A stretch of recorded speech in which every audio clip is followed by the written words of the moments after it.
For centuries, we were taught that Eve was born from Adam's rib. A story repeated so often it became almost unquestionable, a dogma disguised as metaphor. But what if I told you that this was never in the Bible? That the original Hebrew text doesn't mention a rib, but something far deeper, far more symbolic. And perhaps this explains why so many ancient traditions saw the feminine as a perfect mirror of the divine. The Hebrew word used in Genesis is not rib, it's Tsela. And this small detail, neglected for centuries, not only changes the entire interpretation of the creation myth, but also topples entire pillars of doctrine, belief, and spiritual hierarchy. It's as if, by mistranslating a single word, we sealed the fate of half of humanity. The error, or was it a choice? To translate Tsela as rib was not just linguistic. It was theological, it was political, it was symbolic. Because what's at stake here is not just the origin of woman, but the origin of the division between masculine and feminine, spirit and flesh, creator and creature. And what we're about to reveal in this video might shake the very foundations of Western spirituality. Along this journey, we'll open the black box of biblical language. We'll draw from sources that range from the oldest Hebrew manuscripts to Gnostic texts, including Kabbalistic interpretations and insights from philosophers like Philo of Alexandria and mystics like Hildegard of Bingen. But above all, we'll restore the hidden meaning of what may have been the first mistranslation with planetary consequences. Prepare to see Genesis with new eyes, because what was taken from Adam may not have been a bone. It may have been half of his own soul.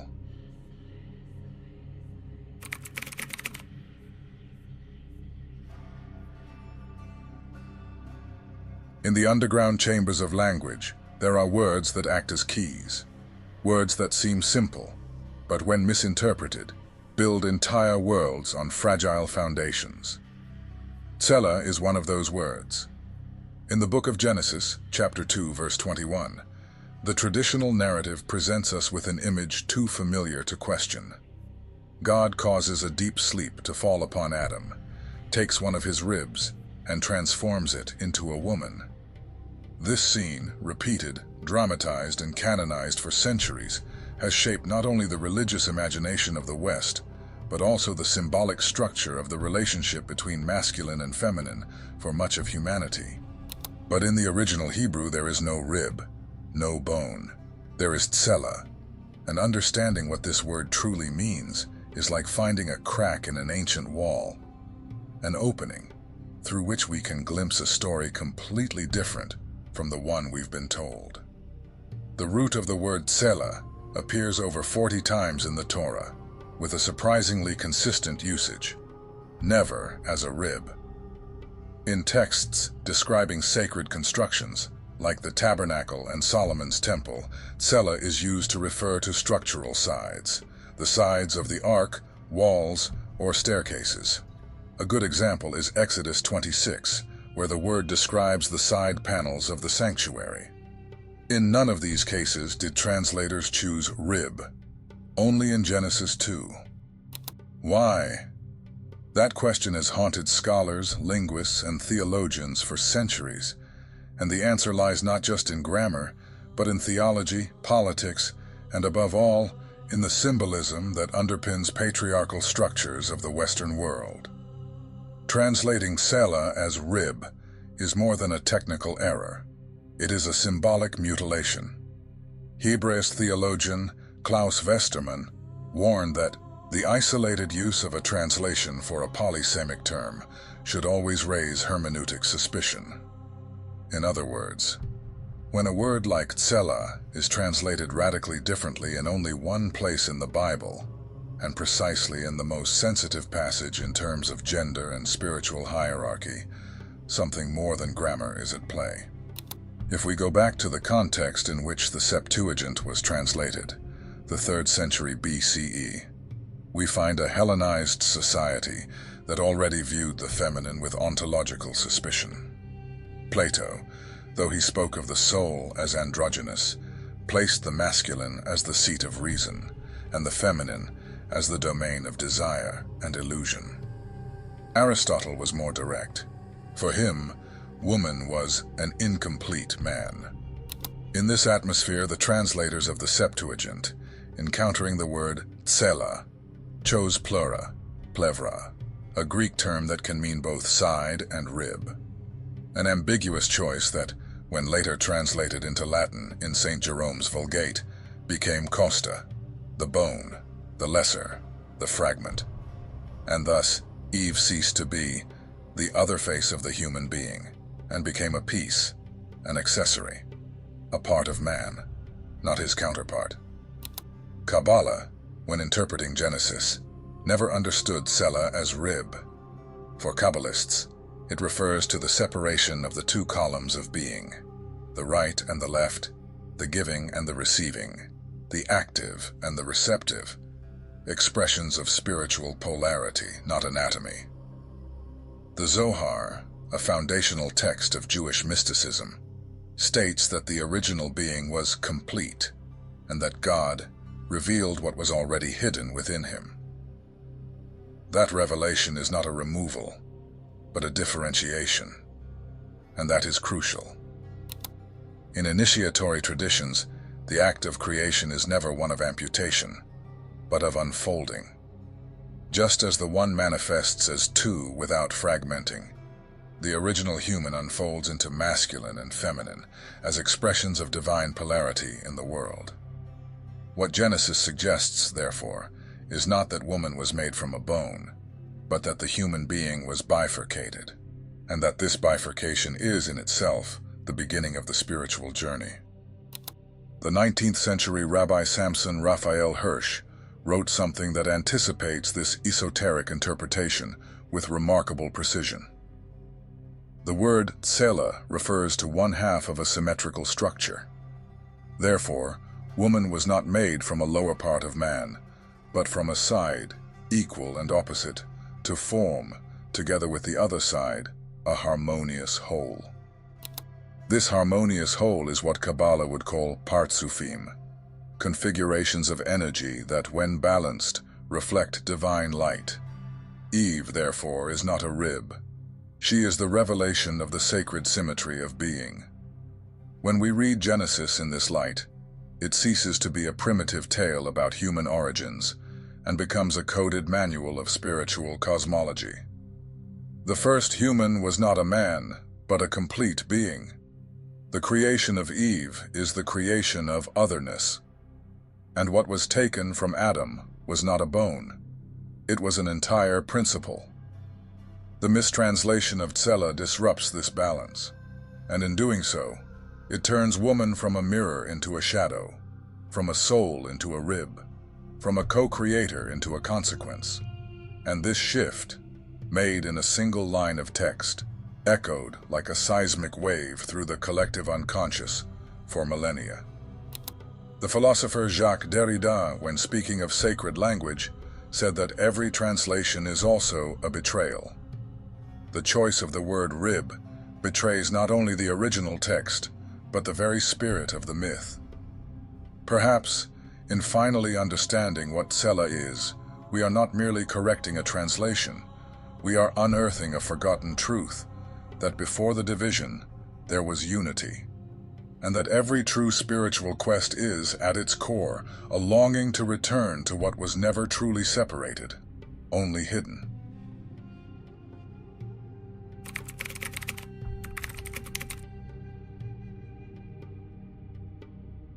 Before masculine and feminine, before even the distinction between spirit and matter, there was only unity. This idea, so foreign to the modern mind that analyzes everything in parts, was well understood by ancient initiatory traditions.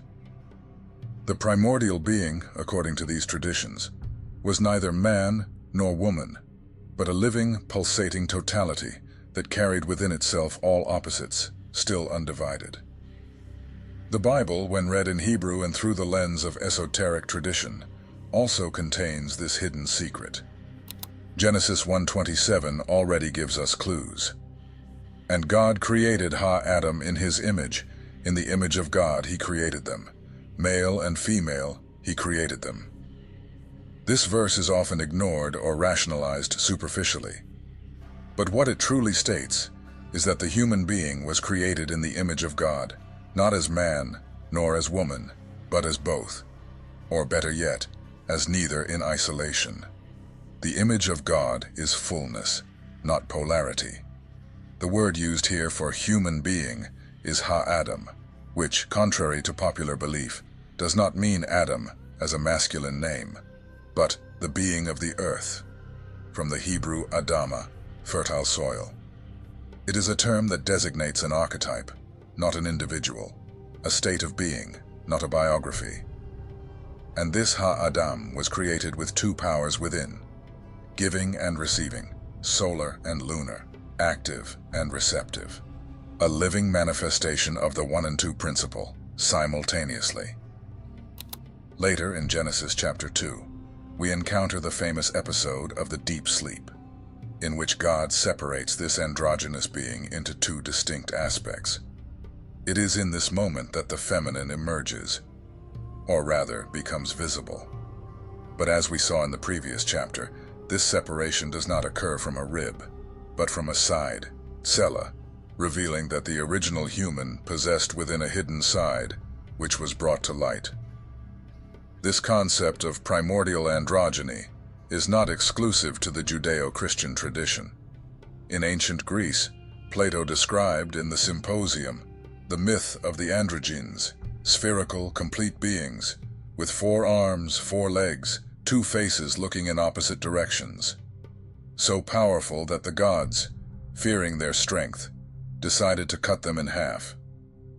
Since then, each half has searched for its other part, in a deep yearning for reunion. For Plato, love is born from this search for a return to lost wholeness. The echo of this story is striking in the very heart of Genesis. The separation does not occur as punishment, but as a creative act, a way to generate reflection, dialogue, and relationship. The world of the one is static. The world of the two allows for sight, touch, experience. Hebrew spirituality, even in its legalistic surface, retains the core of this teaching. Otherness is sacred. In the Kabbalistic tradition, this separation is described in terms of the partsufim, the faces or configurations of the divine. The Zohar teaches that the first human, called Adam Kadmon, was not made of flesh and bone, but was a luminous archetypal structure. Within him were 2 presences, Zeir Anpin, the masculine aspect, and Nukva, the feminine aspect. Their separation was not a fall, but a cosmic necessity. Only separated could they experience desire, absence, and ultimately union. Kabbalah explains that the union between these 2 halves, both in the heavens and in the human soul, is the source of true blessing. When Zeir Anpin and Nukva reunite, there is fertility, there is light, there is harmony in the universe. The microcosm and macrocosm intertwine. The same applies to our psyche. Inner healing only happens when we integrate what was separated, when the inner masculine and feminine cease to fight and begin to dance. Jung, deeply influenced by Gnostic and Eastern traditions, understood this when he developed the concepts of anima and animus. For him, every man carries within an unconscious feminine figure, anima, and every woman carries an unconscious masculine figure, animus. The process of individuation, the realization of the totality of being, only occurs when these aspects are recognized, integrated, and harmonized. The original separation described in Genesis is not, therefore, a mistake. It is the beginning of the path. The one divides in order to see itself, and only by seeing itself can it come to know itself. As the Persian mystic Rabia al-Basri said, "I was a point. God divided me in 2 so that I could see myself. In seeing myself, I saw God." But when separation is misunderstood, when it becomes hierarchy, domination, the supremacy of one pole over the other, It ceases to be a path and becomes an abyss. What was meant to be complementarity turns into subjugation. The feminine, which should be a mirror, becomes a shadow, and the masculine, without its reflection, loses its wholeness. The myth of the fall, which follows in the biblical narrative, is, in its esoteric layer, the fall from sacred language into literal language, from symbolic union into doctrinal division. And the mistranslation of Tsela, as we've seen, lies at the heart of this symbolic collapse. The Hindu tradition expresses this vividly in the symbol of Ardhanarishvara, the deity who is half man, half woman. A figure that shows us the sacred is neither masculine nor feminine, but the living tension between the two. Shiva and Shakti fused, yet distinct. Harmony in difference, unity in polarity. This is what Genesis, read in its original language and light, seems to tell us. That the human being is a bridge between opposites, that we were divided in order to love, and that the reunion with the other is, at its core, a reunion with ourselves. Eve was not made from a lower part. She was the externalization of Adam's hidden face. Masculine and feminine were not created to dominate one another, but to remember one another. And what they must remember is that, before they were two, they were one. And that this one was not merely flesh. It was spirit. It was light. It was the Word.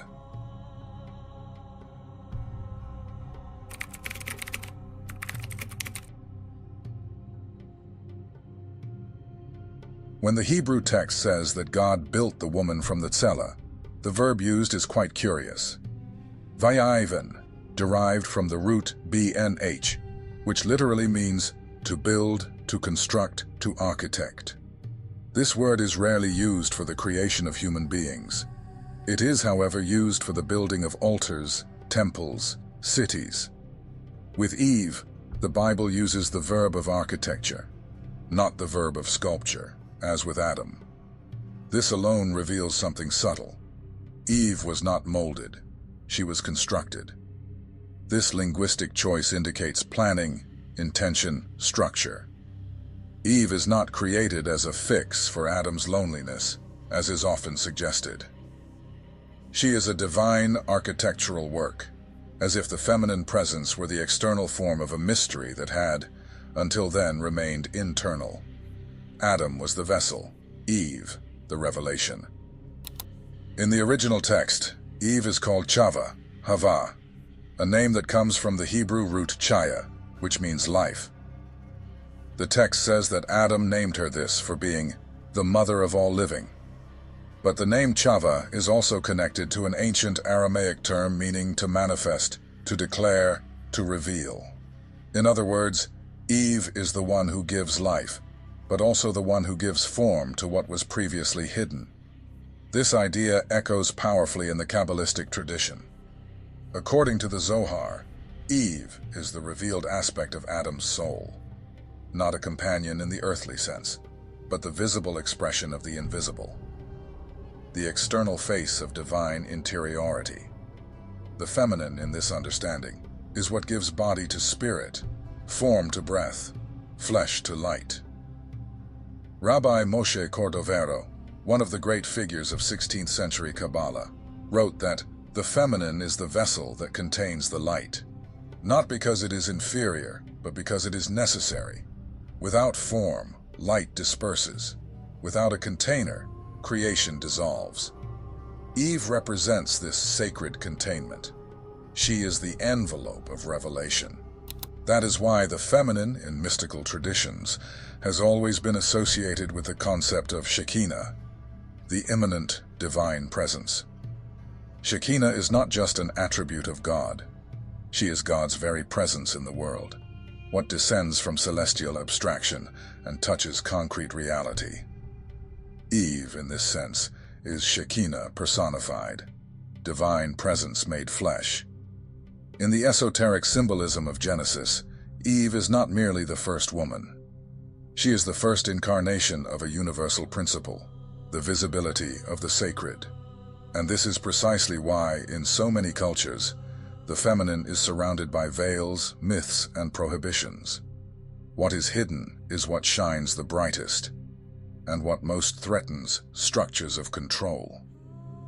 The demonization of the feminine, which would come later with the myth of temptation, and which will be the subject of the next chapter, begins here, with the failure to understand Eve's revelatory nature. What should have been celebrated as a manifestation of the divine was reduced to an object, an accomplice to sin, a catalyst of the fall, a radical inversion of her true role. Eve the revealer became Eve the guilty. But in apocryphal texts and occult traditions, the truth still pulses. In the Gospel of Philip, one of the Gnostic Gospels found in Nag Hammadi, we read, "The world cannot see the Lord without the woman. The woman is the force of revelation. How does spirit become flesh? Through the feminine." The same principle is expressed in the writings of Meister Eckhart, the 13th century Christian mystic, who said, "Every soul is feminine before God, for it is in the feminine that the divine reveals itself." In Tantric Hinduism, the divine is inconceivable without Shakti, the creative energy. Shiva without Shakti is only dormant consciousness. But when Shakti dances, the universe vibrates. Eve, therefore, is Shakti, the movement that awakens the static, the vibration that breaks the silence, the symbol that the sacred is not only above, but also here, below, among us.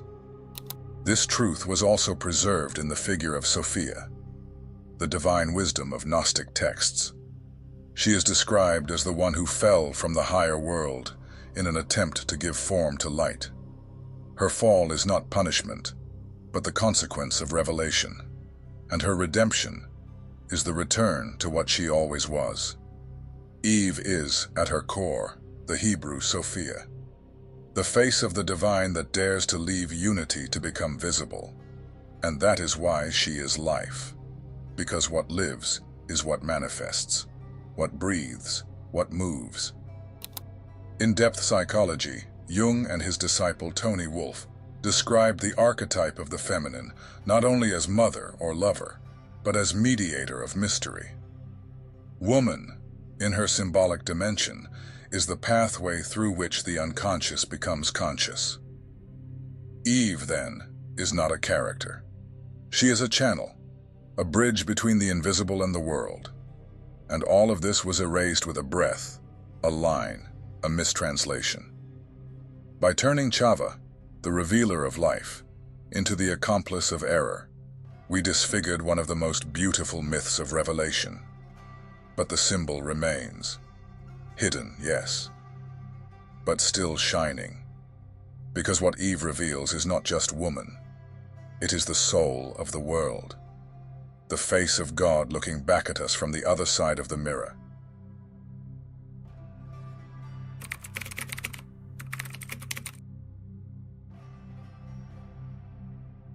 Every fall begins with an exchange. Symbol gives way to the literal. Myth becomes doctrine, and mystery turns into control. Genesis, when read through initiatic eyes, presents us with a drama of creation, separation, and revelation. But when it is sliced, translated, and rigidly interpreted, it becomes the starting point of a narrative that redefined not only the role of the feminine, but humanity's very relationship with the sacred. Woman, who once symbolized the immanent presence of the divine, the side that manifests, the mystery that reveals itself, came to be seen as derivative, lesser, dependent. This opened the door for spirituality to be encoded, for millennia, in exclusively masculine language. God became Father, King, Lord.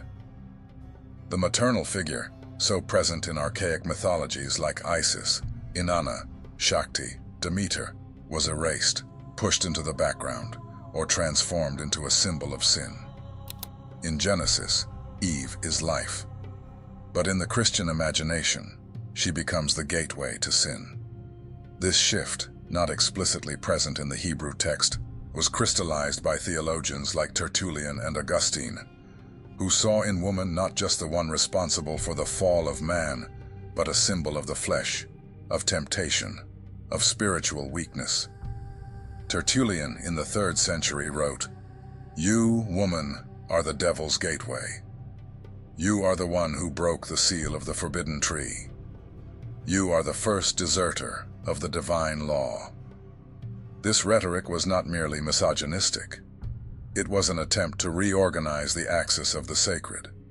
By transforming Eve into a symbol of transgression, space was created for the feminine to be excluded from ritual spaces, from power structures, and even from spiritual language. The soul began to be described in terms of conquest, war, domination. The world ceased to be a womb and became a battlefield. But this silencing was not absolute.